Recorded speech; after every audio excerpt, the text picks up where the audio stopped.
আসসালামু আলাইকুম। আজকে একটু গল্প করতে আপনাদের সঙ্গে এসেছি। কয়েকটা গল্প। সেটা হচ্ছে যে ল্যান্ড শেয়ার করে এরকমের অনেক ভাই ব্রাদার নিয়েছে। নেওয়ার পরে তারা আমাকে কমপ্লেইন করল যে, "ভাইয়া আমি আসলে আপনার এখানে যেতে ভয় পাচ্ছি।" কেন?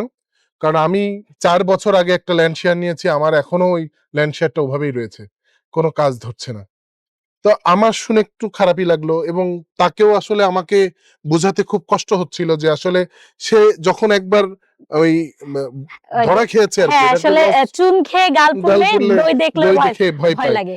তো আসলে তখন আমাকে তাকে বোঝাতে কষ্ট হচ্ছিল। কিন্তু আসলে সে যে ভুলটা করেছে, এই ভুলটা আসলে যাতে আপনারা না করেন, সেইজন্যই আজকের এই ভিডিওটা। হ্যাঁ, আপনারা জানেন যে এখন ল্যান্ড শেয়ারিং এর বিজনেসটা মানে আঙুল ফুলে কলা গাছের মতো অবস্থা, মানে গজিয়ে উঠেছে চারদিকে। যেদিকে যাবেন দেখবেন সে একটা অফিস খুলে ল্যান্ড শেয়ারিং শুরু করছে।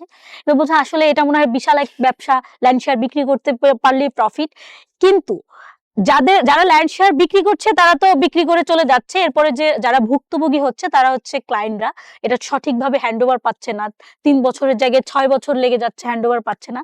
তো যারা আসলে এটা ব্যবসা শুরু করে যে আসলে এটা তো অনেক প্রফিট, তারা কোথায় গিয়ে আটকে যায়? যখন ১-২ জন ল্যান্ড শেয়ারের কিস্তিটা কন্টিনিউ করতে পারে না কনস্ট্রাকশনের, তখন গিয়ে ওই কিস্তিটা ব্যাকআপ দেওয়ার অ্যাবিলিটি ওই প্রতিষ্ঠান বা ওই ব্যক্তির থাকে না।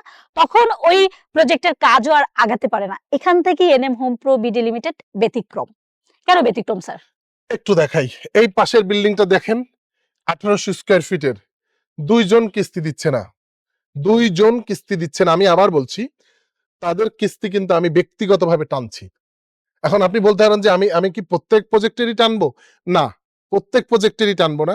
প্রত্যেক প্রজেক্টই আমরা দেখে শুনে বুঝে তাদেরকে আমরা জয়েন করাই এবং তাদের সাথে একটা এগ্রিমেন্ট করে কিস্তির জন্য আমরা একটা মানে সিস্টেম দাঁড় করিয়ে দেই। যার ফলশ্রুতিতে তারও কষ্ট হয় না। সে জানে যে আবার এইভাবে পেমেন্ট দিতে হবে। এরপরেও যেহেতু আমরা হিউম্যান বিইং, অনেক সময় আমাদের প্রবলেম আসে, সেই প্রবলেমগুলো সলভ করার দায়িত্ব কিন্তু আমার। জি। আমি নিজে বলছি দায়িত্ব আমার। এই কারণেই আমরা ৩ বছরের মধ্যে হ্যাঁ। প্রত্যেকটা প্রজেক্ট হ্যান্ডওভার দিতে পারি।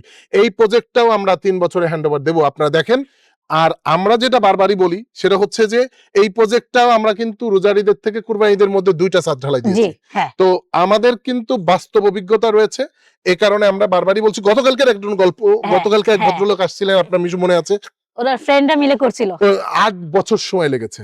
আমি এখানেই আপনাদেরকে আমি বলতে চাই, আমার কাছে আসবেন, ৩ বছরের মধ্যে ফ্ল্যাট হস্তান্তর হবে এইগুলো।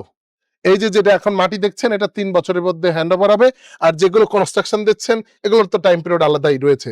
তাই বাস্তব অভিজ্ঞতা যাদের আছে তাদের কাছে যেয়ে যাচাই বাছাই করে তারপরে নিন। তো ভালো থাকুন, সুস্থ থাকুন। দেখা হচ্ছে পরবর্তী কোনো ভিডিওতে।